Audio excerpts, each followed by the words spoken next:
감사합니다. 할렐루야. 하나님의 사랑과 은혜가 이 시간에도 풍성하기를 축복합니다. 하나님은 우리를 부르시고 십자가 사명을 맡기셨습니다. 부족하고 연약한 우리의 삶이지만 특별히 우리를 부르셨고 특별한 십자가를 우리에게 맡기셨다라는 것이죠. 하지만 예수님의 부활에 참여하는 우리로서 즐거운 마음으로 십자가 져야 한다라는 것, 우리를 부르셨을 때에 그 사명이 너무나 무거워서 그것을 포기하고 싶지만 그래도 예수님의 부활의 권능을 힘입어서 끝까지 그 십자가를 짊어져야 한다라는 것을 기억하시기 바랍니다. 왜 나 같은 사람을 부르셔서 왜 이렇게 무거운 십자가를 맡기셨을까? 우리로서는 이해하기 어렵습니다. 솔직히 제 자신도 여전히 이 자리에 선다라는 것이 부담스럽습니다. 하지만 하나님께서 꼭 필요하기 때문에 우리에게 맡기신 줄 기억하고 더욱 즐거이 십자가 질 수 있는 사명을 완수할 수 있는 우리 모두가 다들 되시기 바랍니다. 4월달 주제로 소명과 사명에 대해서 말씀을 드렸는데 오늘 마지막 시간으로 계속해서 십자가 짐 같은 고난에 대해서 말씀을 나누고자 합니다. 분명히 우리에게 사명을 주시고 힘과 능력을 주신다 말씀하셨는데 그럼에도 불구하고 왜 나는 이렇게 힘든가라는 것입니다. 그런데 성경은 그것이 당연하다라고 말씀을 하시는 것이죠. 그럼에도 불구하고 사도 바울은 그 고난에 참여하기를 기뻐했다라는 것입니다. 우리 또한 바울처럼 그 고난을 감내하며 하나님께서 맡기신 십자가 사명 끝까지 짊어질 수 있는 아름다운 열매로 하나님께 영광 돌릴 수 있는 우리 모두가 다들 되시기 바랍니다. 우리 교단에서는 부활절 그 전에 고난주간이 있고 그 고난주간 바로 전날이 종려주일로 지킵니다. 그렇다고 해서 크게 뭔가 행사하지는 않지만 종려주일, 고난주간, 부활절 이렇게 연결이 되어 있다라는 것이에요. 그런데 다른 교단에서는 이 종려주일 그 전에 또 한 가지 기념일이 있습니다. 사순절이라고 이야기하죠. 40일 동안 부활절을 준비한다라는 것이에요. 정확하게는 고난주간을 준비하는 것이죠. 예수님의 희생과 부활을 아무런 준비 없이 어떻게 기념할 수 있겠는가라는 이야기로부터 시작이 되어서 주후 325년에 니케아 공의회에서 부활절을 준비하는 기간으로 40일을 준비하는 그러한 기간을 갖기로 한 것입니다. 이것이 사순절의 기원이죠. 왜 40일인가 라고 이야기할 때는 노아가 있을 때에 40일 동안 비가 왔다. 또 모세가 십계명을 받기 위해서 시내산에 올라간 기간이 40일이다. 엘리야도 호렙산에서 40일간 기도하셨고 예수님도 40일 동안 광야에서 금식하신 그러한 사건들을 이유로 40일을 정해 사순절 기념하였다라는 것입니다. 그래서 성도들이 주님의 십자가를 생각하며 회개와 기도, 절제와 금식, 깊은 명상과 경건의 생활을 통해 순환의 길을 걸어가신 그 주님을 기억한다라는 것이죠. 그 은혜에 감사하는 그러한 시간을 갖는다라는 것입니다. 하지만 이러한 것은 실은 사람들이 좋은 취지로 만든 그러한 기념적인 일이지 성경에 근거한 그러한 내용은 아닙니다. 앞에서 말씀드렸던 그러한 40일간의 노아 때의, 모세 때의, 엘리야 때의 이야기, 이것은 예수님의 십자가와는 실은 거리가 먼 이야기이죠. 원래대로 하면 우리는 매일의 삶이 부활을 기뻐하는 삶이 되어야 하고 또한 매일의 삶이 부활 이후에 우리가 짊어져야 될 그 십자가를 붙들고 고난의 길을 걸어가야 하는 그러한 시간들입니다. 매일이 부활의 기쁨을 누리는 것이고 매일이 고난의 길을 걸어야 하는 그러한 길이다라는 말이죠. 그런데 사람들은 특정한 그러한 시간을 정해놓고 그때만 기념을 하더라라는 것입니다. 이 사순절과 관련된, 우리 교단은 지키지 않지만 이 사순절과 관련된 역설적인 이야기도 있습니다. 이 사순절 때문에 다른 문화가 또 한 가지 생겼다라는 것이에요. 이것이 기독교적인 문화다라고, 카톨릭 국가의 오랜 풍습이다라고 이야기를 하지만 개인적으로는 오히려 기독교와 정반대되는 그러한 기념일이 아닌가 생각이 되어집니다. 그것이 무엇이냐? 카니발 축제입니다. 이 카니발 축제, 이탈리아 베네치아나 프랑스의 니스도 유명한 그러한 축제지만 개인적으로는 브라질의 리오네자르에서 이루어지는 그러한 카니발이 그렇게 유명하지 않나 생각이 되어집니다. 이 카니발이 생겨난 이유가 부활절을 준비하면서 고난주간을 보내야 하는데 이 고난주간을 생각하면서 사순절을 준비했다라는 것입니다. 그런데 이 사순절을 지키려고 하면 많은 회개와 기도와 절제와 금식이 있어야 하는데 또 그렇게 하려고 하니까 너무 힘들더라라는 것이에요. 그래서 카니발 축제를 먼저 하고 그 다음에 사순절을 보내자라는 것입니다. 다이어트 하는 사람들이 꼭 하는 말이 있죠. 다이어트는 내일부터. 그래서 오늘은 실컷 먹자. 이 사순절이 시작되어지면 금식을 해야 되니까 그 전에 좀 많이 먹어두자라는 식으로 카니발 축제가 만들어졌다라는 것입니다. 원래 이 카니발도 실은 사순절이 되면 육신을 위한 그런 음식과 삶을 제한해야 되기 때문에 이미 집에 차 있던 그러한 음식들을 소모해 버려야 사순절을 잘 지킬 수 있지 않겠느냐라는 이유를 붙여서 지금 집에 있는 냉장고에 들어있는, 물론 그때는 냉장고가 없었겠지만 음식을 소진하기 위해 맛있는 것을 먹고 또 이웃과 나누는 것에서 시작이 되었다고 합니다. 나름대로는 좋은 의미로 시작이 되어졌는데 이 카니발 축제라는 것이 너무나 성적이고 너무나 타락한 그러한 문화 축제라는 것이에요. 그 모습을 보면 절대 기독교를 생각할 수 없는 그러한 모습이다라는 것입니다. 이 카니발 절정이 사순절이 시작되는 일주일 전으로 여러 가지 축제와 행사를 갖는데 가면, 의상, 음악, 퍼레이드 이러한 것들을 행하게 되어집니다. 그런데 그 모습이 너무나 광란적이고 음탕한 축제라는 것이에요.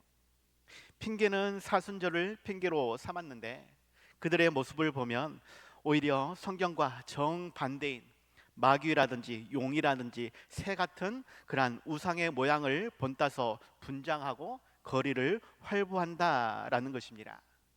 특히 이탈리아 베네치아 카니발은 화려한 의상과 함께 가면을 쓰는데 이 가면을 쓰는 이유가 내가 아닌 전혀 다른 사람의 모습으로 바꾼다라는 것이에요. 그러면서 일탈과 해방을 즐기며 과도한 음주, 폭력, 성적인 행동들을 스스럼 없이 그렇게 행하는 것입니다. 그러면서도 이것은 내가 아니야 라는 의미를 갖는다라는 것이죠. 예수 그리스도께서 인류를 구원하시기 위해 이 땅에 오셔서 당하신 그 고난을 생각하며 사순절을 지키기 위해 나름대로 행사를 준비하였는데 또 그것 때문에 정반대인 카니발 축제를 그렇게 행하더라. 음탕하고 그렇게 악한 모습을 사람들이 행하더라. 그러면서 이것이 기독교 축제다라고, 문화다라고 이야기를 한다라는 말입니다. 무엇을 말씀을 드리려고 하냐면, 우리는 왜 부활주의를 지켰는가? 그 앞에 왜 고난주간을 지켰는가? 또 다른 교단에서는 사순절을 그렇게 지키면서 예수님의 오심을, 예수님의 고난과 그 죽으심을 기념하였는데, 어쩌면 그것도 그냥 한 차례 지나가는 문화로, 축제로 그렇게 여기면서 시간을 보내고, 그 이면에는 결국 자기 마음의 어떠한 즐거움을 찾고자 하는 것이 아닌가라는 것입니다. 그리고 오늘 말씀의 제목이 부활의 권능과 고난의 참여라고 적어 보았는데, 우리는 지난주에 부활절을 지켰습니다. 그러면 그 다음은 어떠해야 하겠는가? 그 전에는 고난주간을 지키고, 또 어떠한 교단은 사순절을 지키고, 또 카니발도 즐겼는데, 부활주일 이후에는 그러면 우리는 어떠한 모습이어야 하겠는가라는 것입니다. 이제 다 행사가 지났으니까 일상생활로 돌아가서, 아니 그냥 세상적인 삶에서 그저 나의 삶을 살아가고 있지 않느냐, 예수님의 그러한 십자가든 부활이든 이것과 상관없이 그냥 내 일을 행하고 있지 않느냐라는 것입니다. 하지만 성경은 그것을 원하는 것이 아니라 오히려 고난을 우리에게 말씀하신다라는 것이에요. 예수님의 부활 이후에 제자들은 부활의 기쁨을 누림과 동시에 그 다음에는 십자가 짐 같은 고난의 사역이 시작되었다라는 것입니다. 땅끝까지 복음을 증거하기 위해 많은 곳을 돌아다니면서, 또한 교회를 세워가면서 좋은 일만 있었던 것이 아니라, 실은 그 결과는 순교의 삶으로 끝났다라는 것입니다. 그 순교의 삶이 즐거운 일이 결코 아니다라는 것이죠. 왜 제자들은 그러한 삶을 살았는가? 아니, 하나님은 왜 그들에게 그러한 십자가 짐 같은 고난을 요구하셨는가? 마찬가지로 우리에게도 요구하고 계시는데, 우리는 그것을 잊어버리고 세상의 삶을 즐겨하고 있지 않는가라는 말입니다. 오늘 말씀을 통해서 부활의 기쁨을 누렸던 바울이 다시금 십자가의 사명을 감당하고자 결단하는 그러한 마음이 무엇인지, 또 이 말씀을 통해 우리에게 요구하시는 삶이 무엇인지를 살펴보고자 합니다. 부활의 기쁨 이후에는 또다시 십자가 짐 같은 고난을 우리에게 명령하실 때에, 하나님, 내가 순종하겠습니다, 내가 더욱 헌신하겠습니다, 감당하겠습니다 결단하는 그러한 우리의 모습이 있어야 한다라는 것이죠. 그러한 부르심의 소명과 보내심의 사명을 다시 한번 생각해 볼 수 있는 이 시간이 다들 될 수 있길 바랍니다. 첫 번째입니다. 우리는 바울처럼 예수님의 부활을 체험한 이후에는 예수님의 고난에 참여하는 삶이 되어야 할 것입니다. 예수님의 부활을 체험하였다라면 그 다음 고난에 참여하는 삶이 되어야 한다. 오늘 보면 10절에서 내가 그리스도와 그 부활의 권능과 그 고난에 참여함을 알고자 하여 그의 죽으심을 본받아라고 말씀하고 있습니다. 사도 바울이 예수님을 믿기 전에는 그런 세상적인 삶을 살았습니다. 그러다가 예수님을 믿는 이후에는 더욱 예수님을 증거하는 삶이 되어졌지요. 그 사이에는 더 정확하게 말하면 예수님의 부활의 시점이, 초점이 바울로서는 물론 시간적인 개념에서는 부활 이후의 삶이지만, 예수님을 온전히 믿게 된 개인적인 부활의 체험이 있는 그 시점에서 앞뒤가 다르다라는 말입니다. 사도 바울이 예수님을 만난 것이 다메섹 도상이었지요. 그 전의 삶이 어떠했는가? 실은 그는 율법적이고 세상적인 그러한 삶에서 인정받기를 원했던 사람입니다. 그래서 오늘 본문 앞에 5절 6절 보면 나는 8일 만에 할례를 받고 이스라엘 족속이요 베냐민 지파요 히브리인 중에 히브리인이요 율법으로는 바리새인이요 열심으로는 교회를 박해하고 율법의 의로는 흠이 없는 자라라고 이야기합니다. 이것이 자기에게 유익한 것으로 여겼으며 자신의 모든 열정을 쏟아부으며 그것을 얻고자 이루고자 힘썼다라는 것입니다. 그러한 것으로 하나님께로부터 인정을 받고 사람에게도 인정받고자 했다라는 것이죠. 그러한 열심은 스데반이 죽을 때에 함께 있었으며 더욱 예수님을 믿는 자들을 잡아다가 감옥에 가두거나 죽이는 일에 열심을 내었습니다. 그리고 이를 위해서 다메섹 여러 회당에 가져갈 공문을 청하게 되어졌고 예루살렘에서 대략 230km 다메섹까지의 거리가 그러합니다. 걸어서는 4일에서 6일 정도 걸리는 그러한 시간인데 이 다메섹은 해발 671m의 고원지대에 있었다라고 이야기합니다. 다시 말하면 다메섹까지 가는 그 길이 결코 쉬운 일이 아니었다라는 것이에요. 그럼에도 불구하고 남이 시켜서가 아니라 억지로 하는 것이 아니라 더욱 자기가 원해서 그것이 하나님께 인정받는 일이고 사람에게 인정받는 그러한 일이라 여겨서 그가 스스로 이 같은 일들을 행하였다라는 것입니다. 예수님을 만나기 전에 부활하신 예수님을 만나기 전에 그는 그러한 삶을 살았다라는 것이고 부활을 경험한 이후에는 그의 삶이 180도 바뀌었다라는 것이죠. 이전에 모든 것을 다 해로 여겼다, 배설물로 여겼다라고 이야기하면서 더욱 부활하신 예수님을 증언하기 위해 고난을 감수하며 즐거이 사명을 감당하고자 했다라는 것입니다. 그 고난의 여정을 살펴보면 처음에는 사도행전 9장 19절 20절에서 사울이 다메섹에 있는 제자들과 함께 며칠 있을 때 즉시로 각 회당에서 예수가 하나님의 아들이심을 전파하니라고 말하고 있습니다. 즉시로라는 단어가 유데오스, 곧바로, 직접적으로, 하자마자라는 뜻을 가지고 있죠. 예수님의 부활 체험 이후에 그는 세례를 받았고 이후에 곧바로 각 회당으로 달려가 예수가 하나님의 아들이심을 전파했다라는 것입니다. 그런데 이것이 바울에게는 고난의 시작이 되어진 것이죠. 예수를 믿는 사람들을 핍박했던 사울이 갑자기 모습을 바꿔서 예수를 증거하기 때문에 다메섹에 있던 유대인들이 당혹스러워했습니다. 그가 왜 갑자기 바뀌었는지 알지 못하였고 그것 때문에 바울을 죽이기로 공모하게 되어진 것이죠. 그래서 바울은 밤중에 광주리에 담겨서 성벽을 내려와 예루살렘으로 도망갈 수밖에 없었습니다.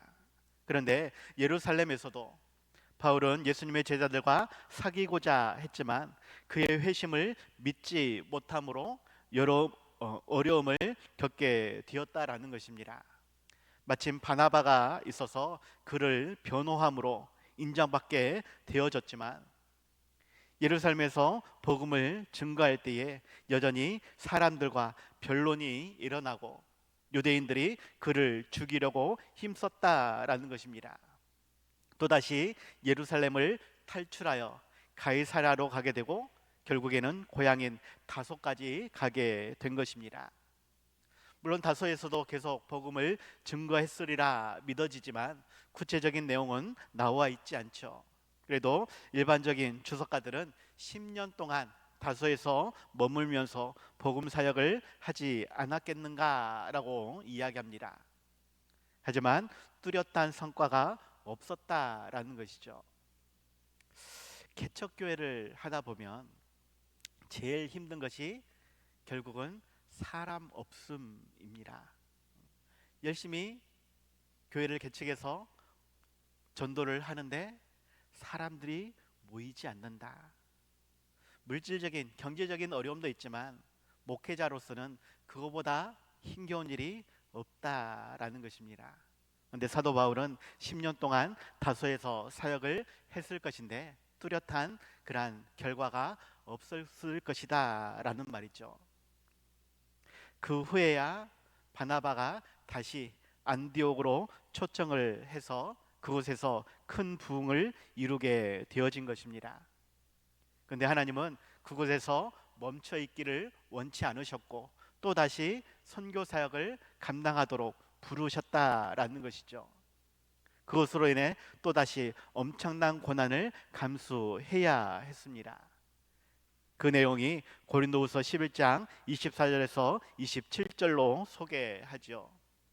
유대인들에게 40에 하나 감한매를 5번 맞았으며 3번 태장으로 맞고 1번 돌로 맞고 3번 파선하고 일주야를 깊은 바다에서 지냈으며 여러 번 여행하면서 강의 위험과 강도의 위험과 동족의 위험과 이방인의 위험과 시내의 위험과 광야의 위험과 바다의 위험과 거짓 형제 중에 위험을 당하고 또 수고하며 애쓰고 여러 번 자지 못하고 줄이며 목마르고 여러 번 굶고 춥고 헐벗었노라. 부활하신 예수님을 만난 이후에 사도 바울의 삶은 이러한 엄청난 고난을 감수해야 했다라는 것이에요. 그러면서도 고백하는 말이 고린도전서 9장 16절 내가 부득불 할 일이다. 사도행전 9장 15절에서는 하나님이 그렇게 나를 택하셨다. 갈라디아서 6장 17절에 그 일을 위해 더욱 자신의 몸에 예수의 흔적을 지니고 있다라고 이야기합니다. 예수님의 부활을 경험한 이후에 고난에 참여하는 그러한 삶, 이것으로 얻게 된 영광의 상처가 나에게 가득하다라고 말을 하는 것이죠. 그러면서 또 하는 말이 오늘 본문 넘어 13절 14절에서 형제들아 나는 아직 내가 잡은 줄로 여기지 아니하고 오직 한 일 즉 뒤에 있는 것은 잊어버리고 앞에 있는 것을 잡으려고 표대를 향하여 그리스도 예수 안에서 하나님이 위에서 부르신 부름의 상을 위하여 달려가노라. 내가 이제껏 엄청난 고난을 받았지만 요게 끝이 아니고 나는 더 많은 사명을 감당할 거야 라고 말을 하고 있다라는 것이에요. 그 너머에는 더 많은 고난도 있을 거야 라는 뜻이죠. 수고를 넘치도록 하고 옥에 갇히기도 더 많이 하고 매도 수없이 맞고 여러 번 죽을 뻔한 그 고난이 또 있을 것이지만 나는 끝까지 감내하며 사명을 완수할 것이다 라고 이야기를 하는 것입니다. 우리 또한 이러한 고난을 감수하며 우리에게 주신 십자가 사명을 이루기 위해 힘써야 한다라는 것이에요. 부활절이 지났습니다. 여러분에게는 어떠한 고난의 십자가가 있습니까? 다음 주부터 말씀을 드릴 것인데 다음 주 5월 달로 넘어가면서 공동체에 대해서 말씀을 나누려고 합니다. 가정 공동체, 교회 공동체, 사회 공동체, 온 열방을 향한 하나님이 우리에게 주신 사명이 있다라는 것이에요. 다른 말로 가정을 바라보았을 때에 내가 감당해야 될 십자가가 보여야 한다라는 것입니다. 우리 교회를 볼 때에 나에게 주신 사명이 십자가가 보여야 한다라는 것이에요. 문제는 이것을 하나님의 뜻에 맞추어서 내가 바꾸어 가야 하는 것이지 내 뜻에 맞춰서 바꾸는 것은 아니다라는 말입니다. 하나님께서 나에게 어떠한 고난을 주신다 할지라도 끝까지 짊어져야 될 사명인 것입니다. 그 고난이 무엇인지, 왜 그렇게 나를 부르셨는지, 거기에서 내가 어떠한 모습으로 감당해야 하는지 다시 한번 돌이킬 수 있는 우리가 되어야 하겠습니다. 내 생각대로, 내 감정대로, 내가 기대하는 것으로 가는 것이 아니라 한 걸음 더 물러나서 정말로 하나님의 뜻이 어디에 있는지, 원하심이 어디에 있는지를 살펴봐야 한다라는 것이죠. 나와 우리 가정을 위해서, 우리 교회를 위해서, 이 나라 이 땅을 위해서, 온 열방을 위해서 하나님이 맡기신 그 십자가 사명, 부활절이 지난 이 시간에 앞으로 계속 우리는 십자가를 지는 삶을 살아가야 할 것입니다. 하나님께 드릴 열매를 위해 더욱 힘써 수고할 수 있는, 고난을 감수할 수 있는 우리 모두가 다들 되시기 바랍니다. 두 번째입니다. 고난 너머에서 부활에 이르는 삶이 되기 위해 힘쓰시기 바랍니다. 고난 너머에서 부활에 이르는 삶이 되어야 한다. 오늘 보면 11절에서 어떻게 해서든지 죽은 자 가운데서 부활에 이르려 하노니 라고 말씀하고 있죠. 부활에 이르는 삶이라는 것은, 죄송합니다, 부활에 이르는 삶이란 말 그대로 바울 자신이 부활을 경험하는 삶이 되기를 원한다라는 것입니다. 이 부활을 부정하는 사람들에게 자신의 죽음과 부활을 통해 증인된 삶을 완수하겠다라는 것이죠. 물론 그렇다고 그가 당장 죽어서 예수님처럼 2, 3일 만에, 3, 4일 만에 다시 부활하겠다라는 뜻은 아닙니다. 바울 자신이 그것을 원할지라도 하나님의 뜻에 합당치 않으면 이루어질 수 없는 그러한 일이죠. 그럼에도 불구하고 어떻게 해서든지 나는 죽은 자 가운데서 부활에 이르겠다라고 말을 하는 것입니다. 다시 말해서 부활에 이르는 그 삶 속에서 예수님의 부활과 또한 우리의 미래적인 부활에 대한 확실한 증거가 되기를 원한다라는 것입니다. 실상 우리 모두는 믿는 자나 믿지 않는 자나 다 부활을 경험하게 되어 있습니다. 예수님이 마지막 날에 오실 때에 죽은 자들은 반드시 부활하게 되어 있다라는 것이에요. 어떤 이는 생명의 부활로, 또 어떤 이들은 심판의 부활로 그렇게 되살아나게 되는 것입니다. 요한계시록 20장에서는 하나님께서 우리의 행위대로 심판하시겠다라고 말씀하죠.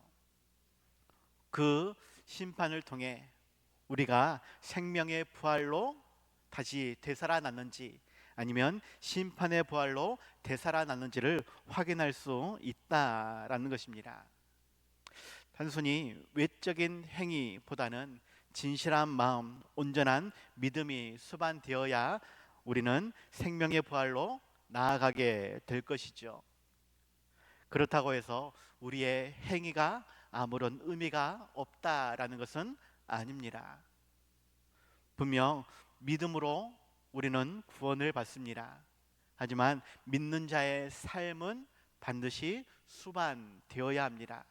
그 믿는 자의 삶이란 부족하고 연약한 죄악된 그러한 모습이라 할지라도 예수 그리스도를 온전히 믿는 것과 그 말씀대로 온전히 살아내는 삶, 우리에게 맡기신 은사와 달란트를 2배로, 아니 30배, 60배, 100배의 결실로 다시금 하나님께 돌려드리는 삶, 이러한 것이 우리에게 필요하다라는 것입니다. 하지만 지금의 우리의 모습을 보면 여러 가지 환경적인 요소, 상황적인 형편들, 부족한 지혜와 부족한 능력으로 인해서 하나님이 주신 그러한 사명과 은사와 달란트를 2배가 아닌 그보다 더 못한 결과를 만들고 있지 않느냐라는 것이죠. 그럴 때에 하나님을 만나면 너무나 부끄럽지 않겠느냐라는 말입니다. 사도 바울이 말했던 것처럼 어떻게 해서든지 2배를 남기기 위해, 어떻게 해서든지 아름다운 열매로 하나님께 돌려드리기 위해 우리는 끝까지 십자가를 붙들고 십자가를 짊어지고 나아가야 한다라는 것입니다. 초대교회는 당시 예수님의 부활에 대한 논쟁이 많았습니다. 큰 이슈가 될 수밖에 없었지요. 왜냐하면 인간적인 세상적인 과학적인 모습으로는 절대 있을 수 없는 일이었기 때문에 그렇습니다. 하지만 예수님을 믿는 우리로서는 복음을 전파해야 될, 예수님의 부활을 증거해야 될 아주 중요한 사명이었지요. 유대인들은 그것을 거리껴서 더욱 증거하기를 막아섰습니다. 또한 헬라인들은 그러한 것이 미련한 것으로 여겨졌기 때문에 예수 그리스도를 증거하는 것, 특별히 부활을 증거하는 것은 너무나 어려운 일이었습니다. 하지만 분명히 우리는 경험해야 할 것이고, 경험했다라면 십자가를 짊어지며 그 예수님의 부활하심을 증거해야 한다라는 것입니다. 고린도전서 15장 13절에서 15절, 만일 죽은 자의 부활이 없으면 그리스도도 다시 살아나지 못하셨으리라. 그리스도께서 만일 다시 살아나지 못하셨으면 우리가 전파하는 것도 헛것이요 또 너희 믿음도 헛것이며, 또 우리가 하나님의 거짓 증인으로 발견되리니 우리가 하나님이 그리스도를 다시 살리셨다고 증언하였음이라. 만일 죽은 자가 다시 살아나는 일이 없으면 하나님이 그리스도를 다시 살리지 아니하셨으리라 라고 말씀합니다. 하나님이 분명 예수님을 다시 살려내셨다, 우리가 그것을 믿어야 하는 것이고 땅끝까지 전파해야 하는 것이다. 만약에 그것을 믿지 못하면, 내가 그러한 삶을 살지 못하면 어쩌면 그 모든 것이 헛것이 될 수 있다라고 말씀을 하는 것입니다. 다시 살아나신 그 예수님, 우리는 온전히 믿어야 할 것입니다. 땅끝까지 전파해야 할 것입니다. 그래야만 하나님의 진실된 증인으로 발견될 것이며, 하나님이 그리스도를 다시 살리셨기 때문에 우리 또한 마지막 날에 생명의 부활로 다시 경험되어지는 삶을 살 수 있을 것입니다. 사도 바울은 이를 위해서 매를 맞고 줄이고 목마르고 감옥에 갇히면서도 그래도 다시 나는 그 일들을 감당하겠노라라고, 어떻게 해서든지 죽은 자 가운데서 부활에 이르며 모든 사람들에게 증거로 보여주기를 원한다라고 말을 하는 것입니다. 우리 또한 예수님처럼, 바울처럼 하나님의 부르심에 응답하고 즐거운 마음으로 십자가 지며 고난 너머의 부활을 기대하며 우리에게 주신 직분과 사명을 감당해야 할 것입니다. 그것이 결코 쉬운 일은 아니지만 그 길에 예수님께서 함께 하시겠다, 위로와 평안을 주시겠다, 힘과 능력을 부어주시겠다 말씀하셨습니다. 그 예수님의 도우심을 간구하며 어찌하든지 예수 그리스도를 땅끝까지 전파할 수 있는, 더욱 우리들이 부활의 증인으로 살아갈 수 있기를 축복합니다. 하나님께서 반드시 우리와 함께 하실 것이고 반드시 이룩할 수 있도록 도와주실 것입니다. 내 가정 속에서, 우리 교회 속에서, 우리의 사회와 나라와 온 열방 속에서 부활의 증인으로 살아갈 수 있는 우리 모두가 다들 되시기 바랍니다. 결론입니다. 우리의 사명은 주님 오실 때까지 이어진다라는 것을 기억하며 더욱 부활의 권능과 고난에 참여할 수 있길 바랍니다. 우리의 사명은, 죄송합니다, 내가 죽을 때까지, 주님이 다시 오실 때까지 쭉 이어진다라는 것이에요. 오늘 보면 12절에서 내가 이미 얻었다 함도 아니요 온전히 이루었다 함도 아니라 오직 내가 그리스도 예수께 잡힌 바 된 그것을 잡으려고 달려가노라 라고 말씀하고 있습니다. 사도 바울은 3차 전도 여행을 마치고 서기 57년경에 예루살렘에 다시 돌아오게 되어집니다. 그 중간에 예루살렘에 돌아오기 전에 몇몇 사람들이 성령에 감동하여 예언하면서 바울이 예루살렘에 가게 되면 붙잡히게 될 것이다, 밧줄에 꽁꽁 묶여서 이방인의 손에 넘겨지게 될 것이다 라고 말하였습니다.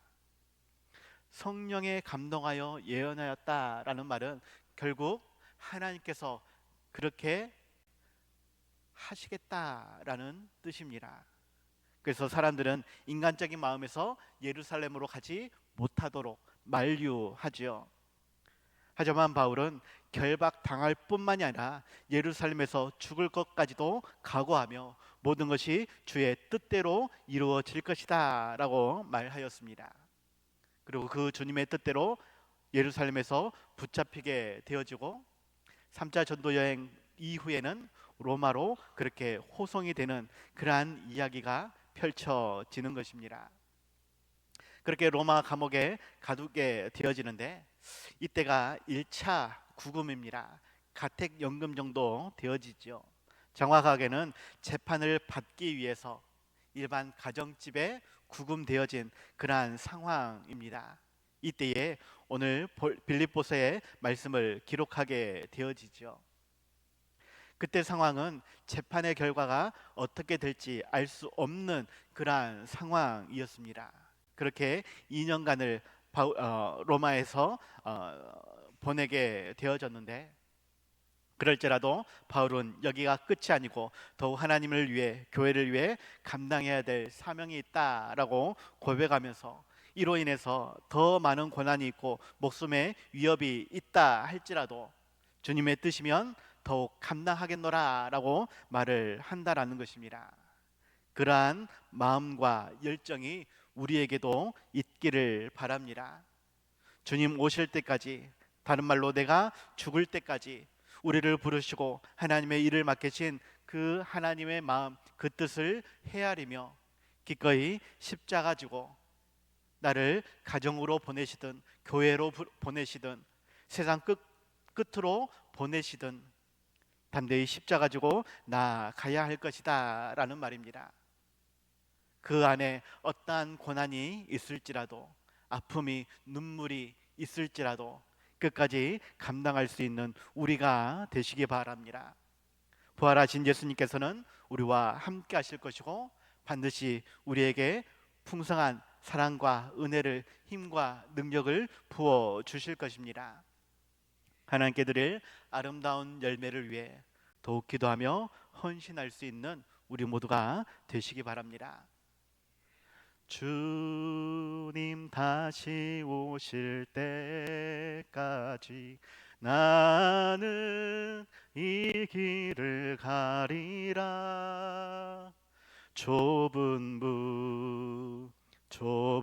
길 나의 십자가 지고 나의 가는 이 길 끝에서 나는 주님을 보리라.